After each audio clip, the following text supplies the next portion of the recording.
네, 성경을 우리가 읽다 보면 우리의 상식하고 경험으로는 이해할 수 없는 또 받아들이기 어려운 여러 가지 사건들이 등장을 합니다. 특히 우리가 사복음서라고 부르는 마태, 마가, 누가, 요한복음을 보면 우리가 평생을 살아도 한번 볼까 말까한, 경험할까 싶은 그런 기적적인 일들이 예수님에 의해서 아주 빈번하게 발생하는 것들을 보게 됩니다. 그리고 그 많은 기적적인 사건들 가운데서 저희가 특별히 구별해서 표적이다라고 부르는 사건들이 있습니다. 이 표적이란 뭐냐면 단순하게 기적적인 사건이 아니라 기적적인 사건 플러스의 의미를 가지고 있는 사건들을 우리가 표적이다라고 부르는데요.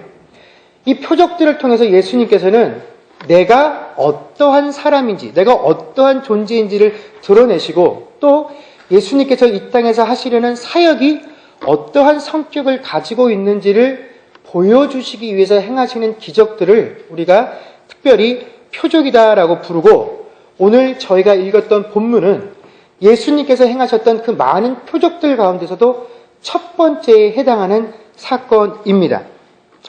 여러분, 우리가 오늘 본문의 내용을 잘 이해하기 위해서는요, 유심히 살펴보아야 할 표현들이 몇 가지가 있는데, 그 중에 첫 번째가 뭐냐면 이 사흘째 되던 날이라는 그 숫자입니다. 우리가 여기서 사흘째 되던 날이다라고 성경이 이야기를 하는데, 도대체 그 기준점이 어디인지를 우리가 명확히 알지 못하면 이 사흘째 되던 날이 도대체 언제쯤인지, 도대체 왜 중요한 의미를 가지고 있는지 저희가 알 수가 없다라는 것이죠. 그래서 먼저 이 사흘째 되던 날의 그 중심점이 무엇인지를 살펴보려고 합니다. 요한복음 1장에는 보면 이튿날이다라고 표현되어 있는 구절이 모두 3절 정도 등장을 합니다. 29절과 35절, 43절에 보면 각각 이튿날에, 이튿날에, 이튿날에라고 해서 예수님께서 그 다음 날에 이어서 하신 일들이 기록이 되어 있고요. 처음 이튿날이라고 표현되어 있는 그 29절 앞에는 어떤 사건이 있었냐면 예수님께서 세례 요한에게 세례를 받으신 사건이 기록이 되어 있습니다.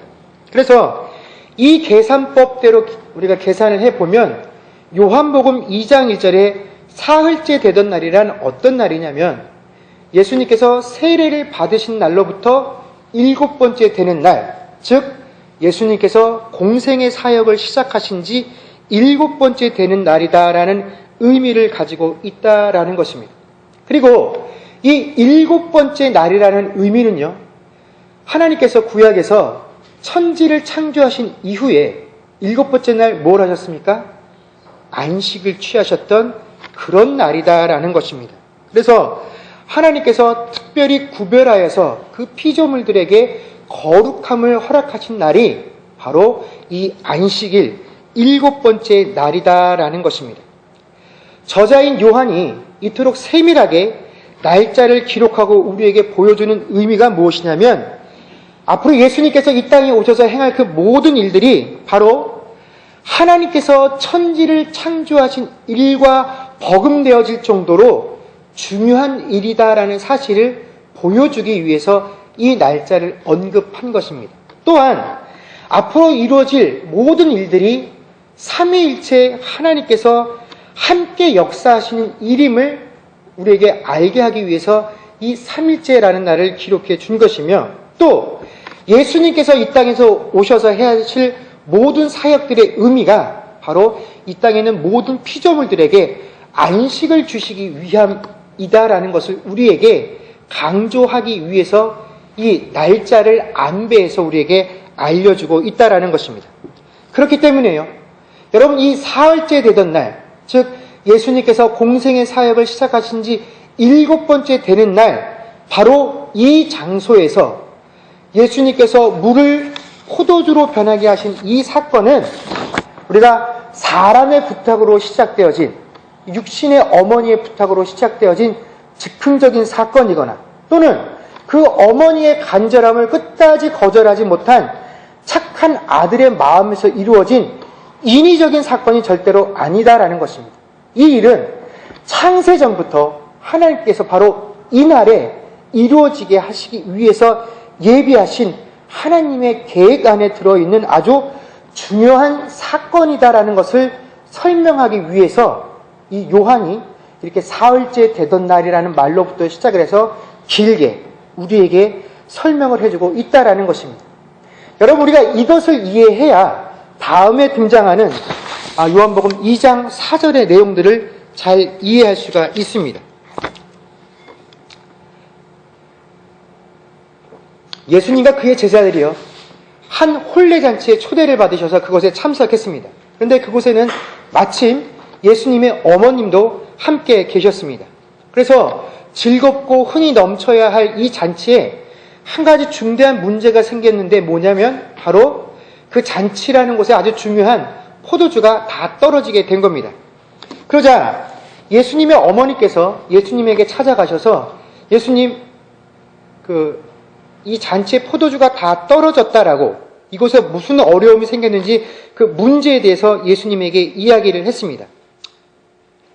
아마 예수님한테 이런 상황을 가서 이야기했다라는 것은 분명히 예수님께서 이 문제를 해결해 주실 것이다라는 믿음이 있었기 때문에 그랬을 것이죠.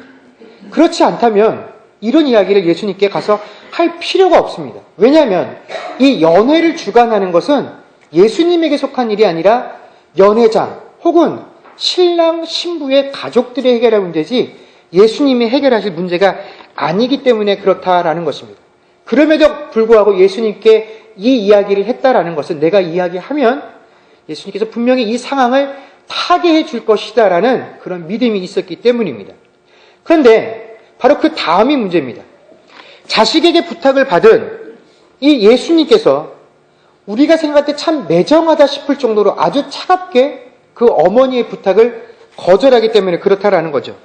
2장 4절 말씀에 보면 예수께서 이르시되 여자여 나와 무슨 상관이 있나이까 내 때가 아직 이르지 아니하였나이다 라고 대답을 하십니다. 그런데 이 부분이 우리의 일반적인 도덕관이나 또 우리가 알고 있는 예의 범절의 범위 안에서 참 받아들이기가 불편하다라는 것입니다. 다른 사람도 아니고 예수님께서 당신의 어머니가 부탁한 것을 거절했다라는 것도 받아들이기가 참 힘든데 그 거절하시는 방법이 꼭 이래야만 했겠느냐 하는 것입니다. 거절하고 싶으시다면 얼마든지 정중하게 거절할 수도 있는데 굳이 그 어머니를 향해서 여자여 나와 무슨 상관이 있나이까 라는 이런 표현을 쓰실 필요가 있겠느냐 하는 것입니다. 그런데 바로 이러한 그 구절과 표현 때문에 우리가 이 2장 4절의 말씀을 이해하고 받아들이기가 참 불편하고 힘이 든다라는 것입니다. 또한 여기서 여자여 나와 무슨 상관이 있나이까 라고 하신 이 무슨 상관이라는 대목은 이 지금 상황 속에서 포도주가 떨어진 것이 나와 무슨 상관이 있느냐는 것이 아니라 도대체 당신하고 나하고 무슨 상관이 있길래 당신이 나에게 이런 부탁을 하느냐 하는 것입니다. 즉 내가 당신하고 무슨 상관이 있어서 이 부탁을 들어줘야 하는 겁니까? 라고 대답을 하셨다라는 것이죠. 우리가 이런 2장 4절의 내용을 아무리 좋은 마음을 가지고서 유추를 해봐도 이렇게밖에 받아들일 수가 없다라는 겁니다. 한마디로 요즘 뉴스나 신문 같은 데서 보면 평생 자신을 위해서 뒷바라지해주고 헌신해 주셨던 그 부모님들이 이제 힘없고 늙고 나니까 귀찮아져서 그들을 돌보기를 싫어하는 그런 뭡니까?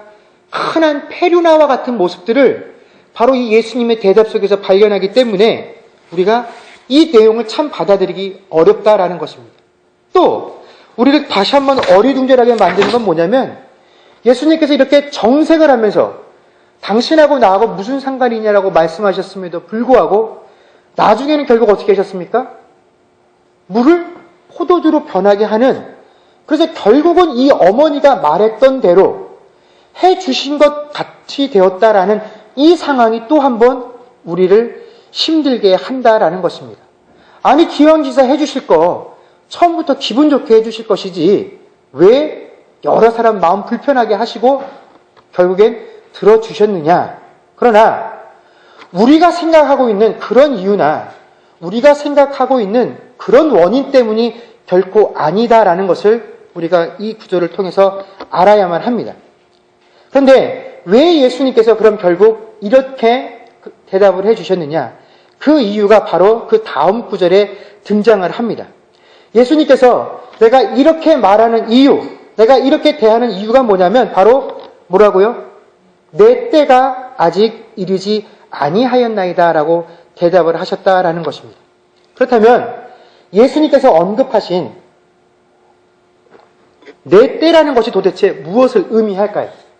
우리가 요한복음에 보면 예수님께서 당신의 때와 관련해서 많은 구절을 언급하신 부분들이 있습니다. 그런데 오늘은 그 중에서 한 3절 정도만 함께 찾아보도록 하겠습니다. 위에 화면에 스크린에 보면 나와 있습니다. 첫 번째 요한복음 7장 30절입니다. 우리 다 같이 읽도록 하겠습니다. 읽겠습니다. 시작! 그들이 예수를 잡고자 하나 손을 대는 자가 없으니 이는 그의 때가 아직 이르지 아니하였음이러라. 다음입니다. 요한복음 8장 20절입니다. 이 말씀은 성전에서 가르치실 때에 헌금함 앞에서 하셨으나 잡는 사람이 없으니 이는 그의 때가 아직 이르지 아니하였음이러라. 요한복음 13장 1절의 말씀입니다. 유월절 전에 예수께서 자기가 세상을 떠나 아버지께로 돌아가실 때가 이른 줄 아시고 세상에 있는 자기 사랑하는 사람 끝까지 사랑하시니라. 아멘. 여러분, 이 구절들을 보면 예수님께서 혹은 성경에서 그의 때라고 언급했던 시점이 어떠한 부분인지 아실 수 있으시겠습니까? 바로 예수님께서 십자가에서 죽으시는 그 시점을 바로 그의 때 혹은 예수님의 때다라고 설명을 하고 있다라는 것입니다. 여러분, 흔히 사람들한테는 전성기라는 것이 있죠. 전성기가 뭡니까?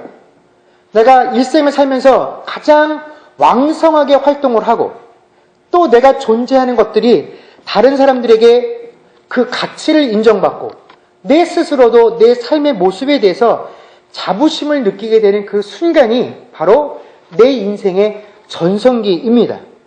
아마 우리가 살면서 내 때가 과연 언제쯤이었을까라고 생각을 해봤을 때 아마 이 전성기가 내가 나의 때였지라고 고백할 수 있는 그런 시기가 될 것입니다.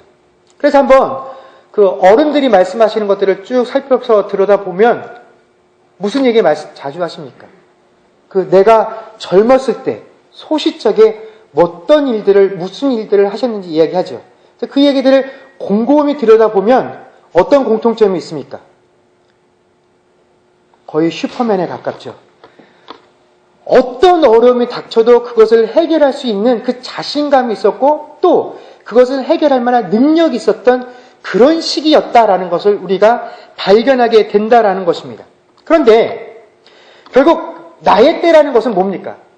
내가 스스로 만족함을 느끼고 누군가에게 칭찬받고 누군가에게 인정받을 수 있는 그런 시기를 우리는 다 나의 때라고 얘기를 하는데 예수님이 스스로 고백하신 나의 때라는 그 시기는 어느 시기냐면 세상에서 가장 모멸감을 겪어야 되는 그 시기, 세상에서 가장 억울함을 당하는 그 시기, 그래서 세상 사람들이 손가락질하는 그 시기, 바로 십자가가 달리시는 그 시기를 바로 나의 때라고 고백을 하셨다라는 것입니다.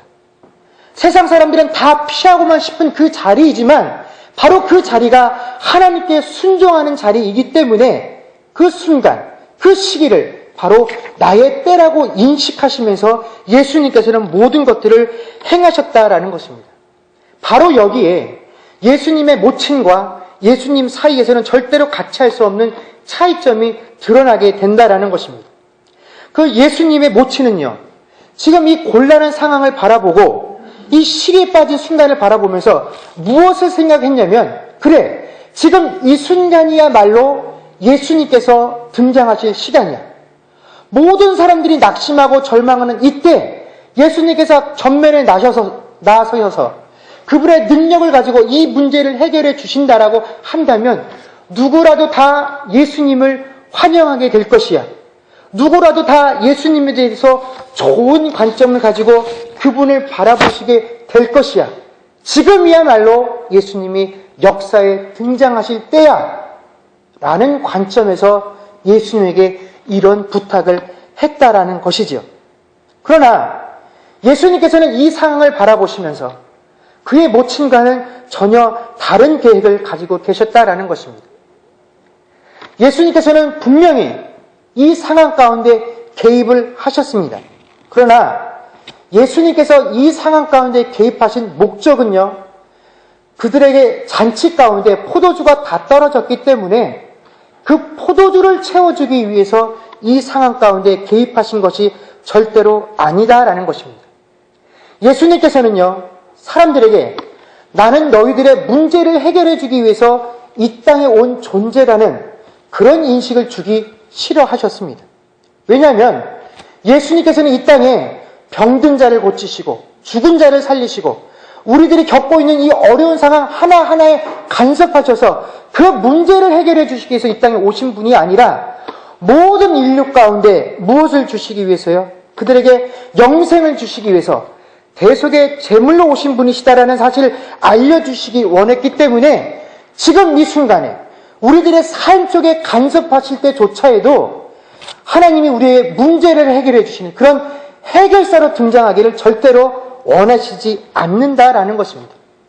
예수님이 우리의 삶 가운데 오늘 이 사복음서 가운데 기적을 행하셨을 때에는 그 기적조차도 하나님께서 일하시는 방법의 하나일 뿐이지 그것이 예수님이 하셔야 될 일 그 목적 자체는 아니었다라는 것입니다.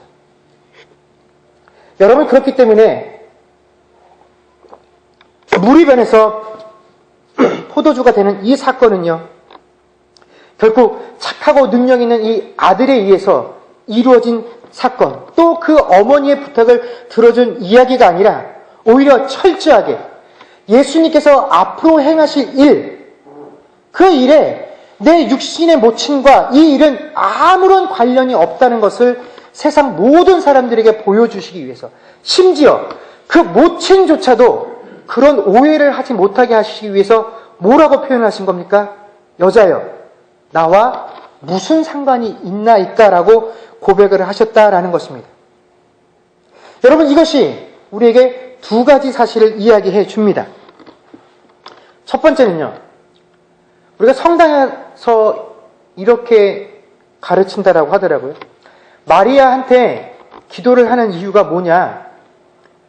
이 마리아가 예수님의 육신의 어머니이기 때문에 우리가 예수님에게 직접 대놓고 부탁하기 어려운 기도의 내용도 그 육신의 어머니를 통해서 부탁을 하면 예수님께서 그 어머니의 부탁을 거절하기가 참 힘들어서 들어주실 수 있다라고 그렇게 한다고 합니다. 그런데 오늘 우리가 이 말씀을 통해서 정확히 알 수 있는 건 뭡니까?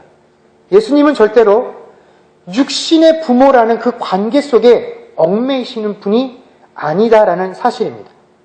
또 두 번째는요, 우리가 예수님에게 나가서 뭔가 기도를 할 때 다 이 예수의 어머니와 같은 마음으로 나가서 간구를 합니다.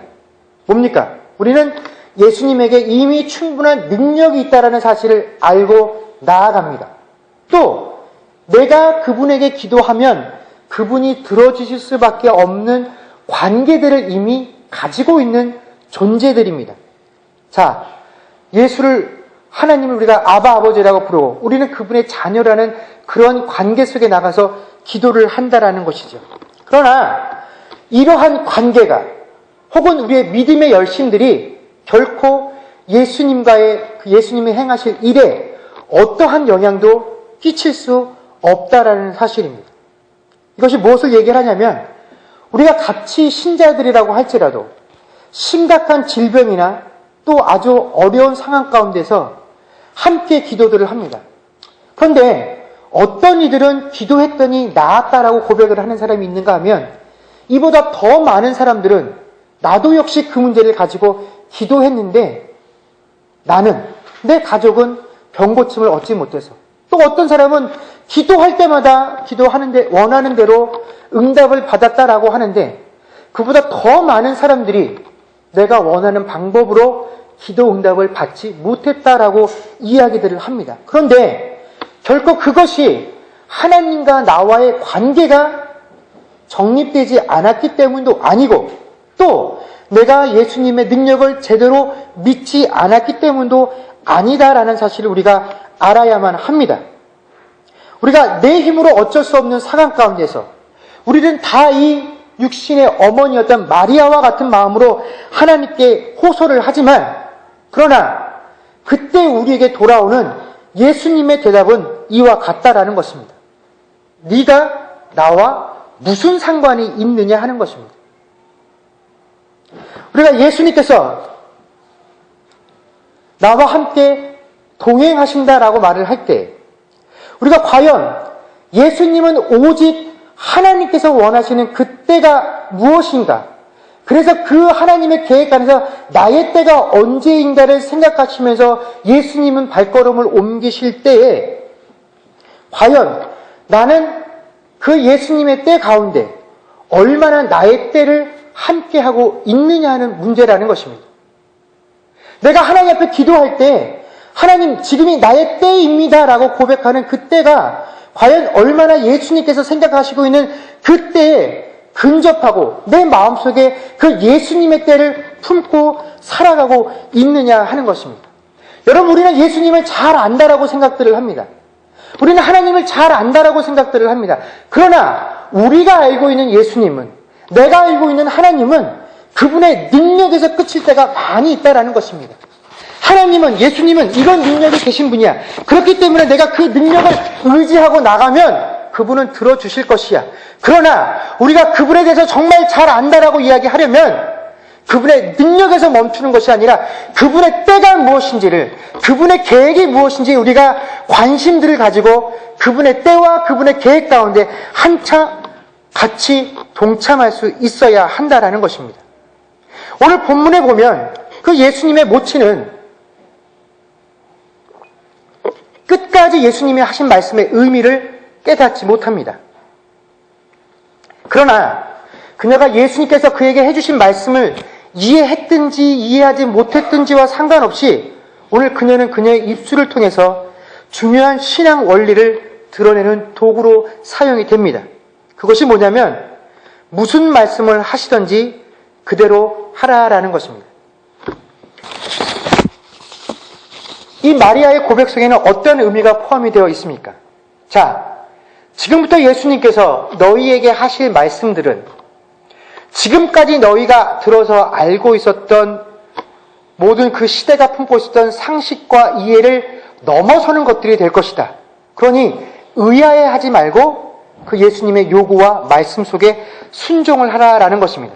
그리고 실제로요, 예수님은 유대인들을 향해서 지금까지 그들이 경험해보지 못하고 들어보지 못했던, 또 율법이 가르치지 않았던 새로운 내용들을, 그리고 그들이 지금까지 경험했던 그 경험으로는 이해할 수 없는 새로운 것들을 듣게 된다라는 것입니다. 바로 여기에 예수님께서 물이 변하여 포도주가 되게 하신 그 사건의 의미가 있다라는 것입니다. 예수님께서 이 물이 변하여 포도주가 되게 하시는 그 사건, 그 주변에 무엇이 등장을 하냐면 마침 그 주변에 유대인의 정결 예식을 따라서 두세 통 드는 돌 항아리 6개가 있었다라고 이야기를 합니다. 유대인들의 정결 의식에 따르면 그 물 항아리는요, 그 손님들의 손발을 씻거나 이 잔치가 다 끝난 이후에 식기를 닦는 데 쓰이는 물입니다. 그렇기 때문에 그 물 항아리는요, 분명히 쓰이는 목적이 있는 그릇입니다. 존재의 목적이 있는 것들이죠.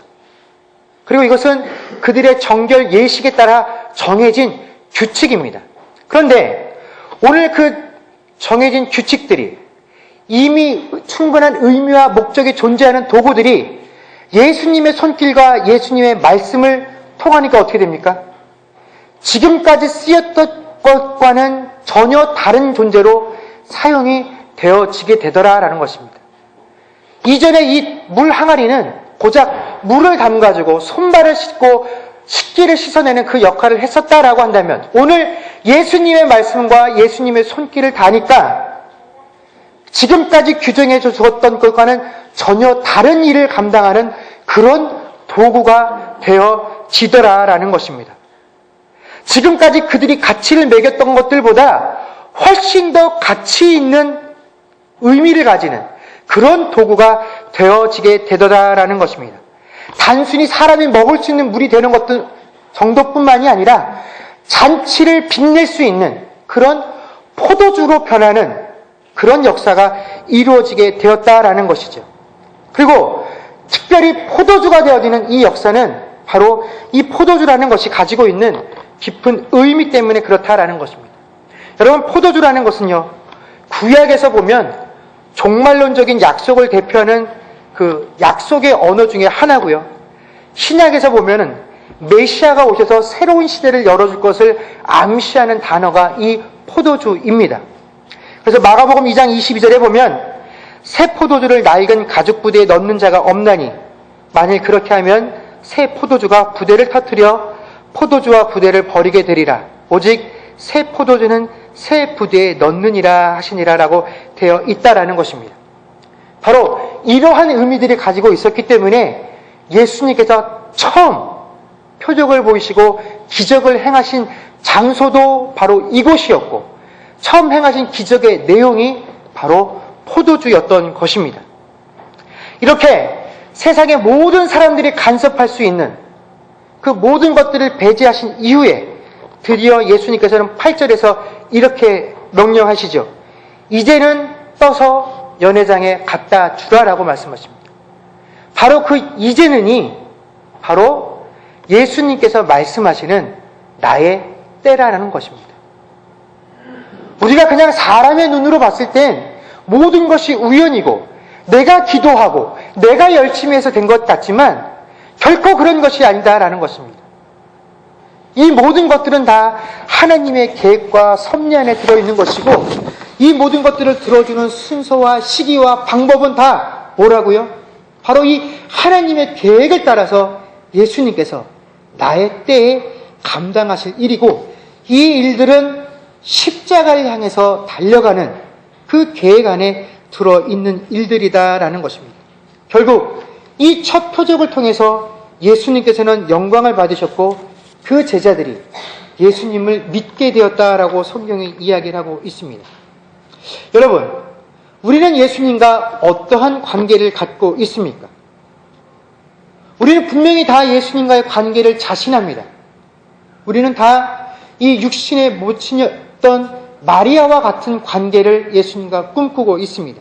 그러나 주님께서 정말로 원하시는 관계는요, 마가복음 3장 35절에 보면 누구든지 하나님의 뜻대로 행하는 자가 내 형제요, 자매요, 어머니라 라고 고백을 하고 계십니다.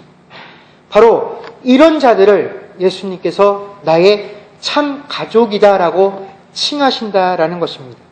여러분, 예수님께서는 오직 하나님의 일을 행하실 때에만 영광을 취하신 분이십니다. 그런데 우리는 이 하나님의 이름을 빌어서 이 예수님의 이름과 그 능력과 권세를 빌어서 하나님의 영광을 꿈꾸는 것이 아니라 늘 나의 영광을 꿈꾸며 살아가고 있다라는 것입니다.